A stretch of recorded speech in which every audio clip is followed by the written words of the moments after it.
Muito obrigado.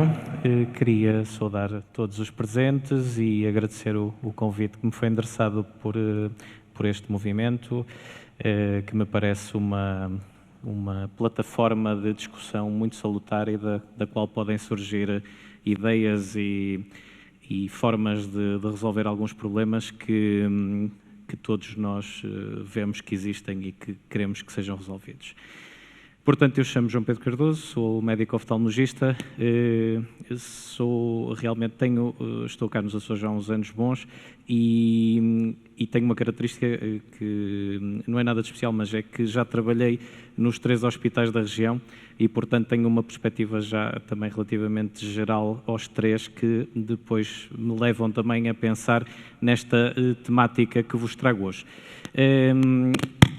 O tema, que é um tema que nos diz muito a nós médicos e que realmente é um problema que estamos a constatar cada vez mais na nossa região, é a nossa, de alguma forma, incapacidade de fixar especialistas. E eu trago aqui esta questão, se isto é realmente uma situação emergente e como é que é o problema atualmente, onde é que nós estaremos daqui a 5 ou 10 anos e se podemos fazer algo em concreto, também é importante termos a noção se conseguimos atuar ou não e, se houver medidas, quais são realmente as cruciais e que devemos tomar já. O problema é, evidentemente, que temos uma falta de especialistas médicos hospitalares em várias especialidades e temos, ao mesmo tempo, também um envelhecimento acentuado de vários serviços médicos nos diversos hospitais. A nossa realidade é, de facto, tridimensional, temos 3 hospitais e que são amplamente heterogéneos, porque não, devido a várias questões da dimensão populacional até ao quadro clínico, não são iguais e não podem ser nunca olhados de forma igual. É uma realidade também assimétrica no sentido em que não atinge todas as especialidades.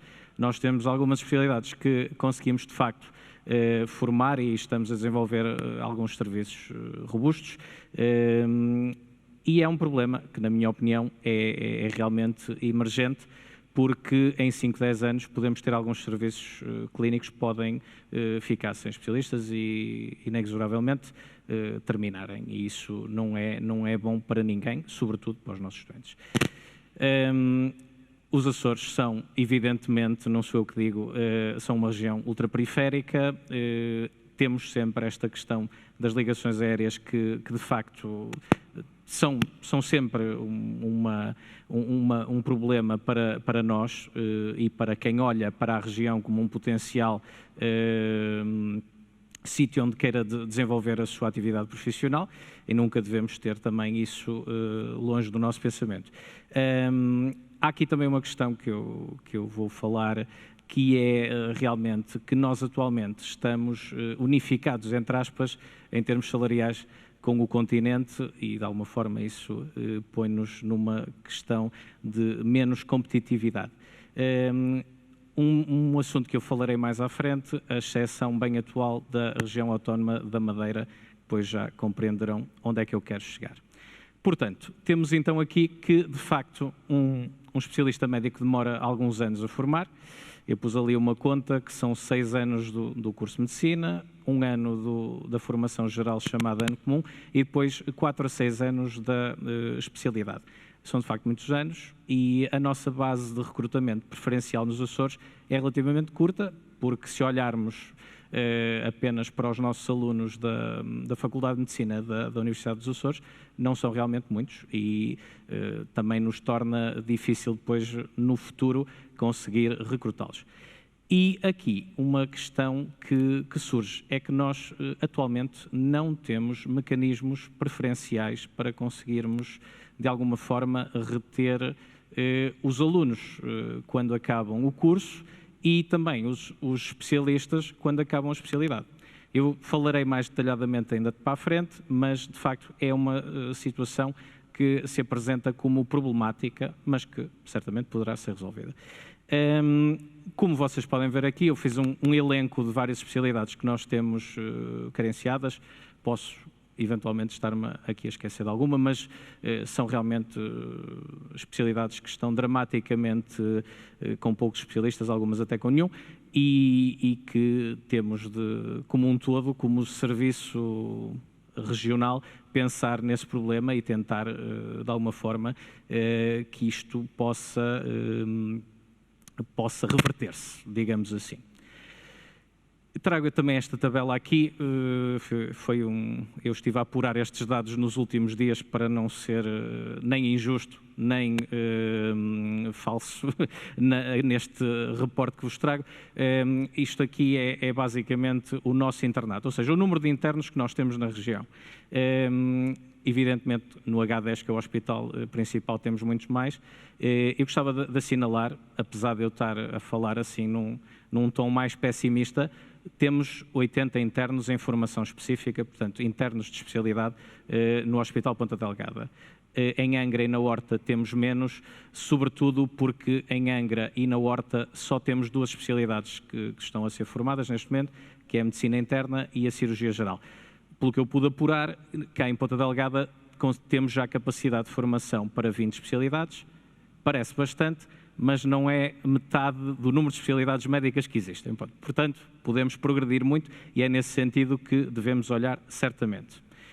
Portanto, a conclusão é que realmente temos um problema e temos de agir, e eu até agora só estive a descrever a realidade e a dizer que isto está um bocadito mal, mas trago assim realmente algumas propostas que devemos pensar. A primeira de todas, e que é realmente a que eu acho que é a mais importante e que já foi referido aqui também por vários intervenientes, é que, de facto, temos de valorizar os profissionais e temos de o fazer de várias maneiras.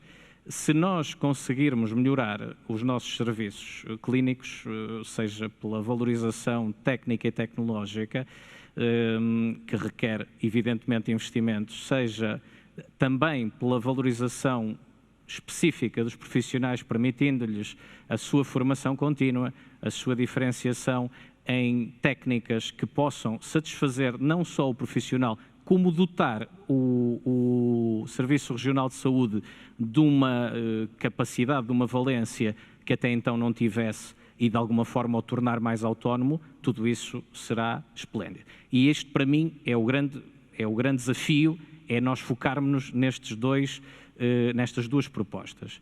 Mas há mais hipóteses que nós podemos e devemos também fazer. Como eu já tinha falado há pouco, nós neste momento não dispomos de mecanismos preferenciais de controle, digamos assim, das vagas que nos são atribuídas para a formação de internos e que serão futuros especialistas. Isto já existiu. Já existiram as chamadas vagas protocoladas, as vagas preferenciais. Eu não queria ser muito detalhado nisso, mas consistiam basicamente numa espécie de uma situação contratual em que o interno assumia a priori um compromisso com a região de que no fim de fazer a sua formação de especialidade voltaria para a região onde exerceria durante X anos de forma obrigatória, e isso, na maior parte das vezes, culmina em que depois esse especialista acaba por ficar cá e é uma grande mais-valia para a região. Portanto, é também um mecanismo que nós não temos neste momento e que tem de ser, na minha opinião, reimplementado, porque nos permitirá voltar a ter esse controle e, sobretudo, nós também conseguirmos orientar para as áreas que estão mais debilitadas as nossas necessidades e abrirmos as vagas nesse sentido, nessa direção. Por fim, falar então do tal exemplo madeirense, que eu acho que é um bom exemplo, eu não gosto muito de falar no vil metal, mas ele tem de ser sempre levado em linha de conta e, de facto, realmente, nós como região, se oferecermos apenas e só a mesma coisa que todos oferecem, competitivamente teremos dificuldades. Isso penso que é absolutamente evidente e, nesse aspecto, a Madeira fez já um projeto que já implementou em setembro de 2019 e que, de facto, atribuiu um suplemento remuneratório fixo a todos os médicos da região, Diminuiu também o número de horas extraordinárias obrigatórias e valorizou também o preço das horas e também atribuiu 3 dias extra. De todo, me parece a grande proposta, o grande fator que pode ter impacto, mas também certamente contribuirá, porque nós temos que criar, de alguma forma, fatores que nos façam ter alguma vantagem competitiva, porque senão muito dificilmente conseguiremos resolver este problema que pode ser grave em pouco tempo. Agradeço novamente o convite, a vossa paciência e estou disponível para perguntas, como é evidente. Muito obrigado.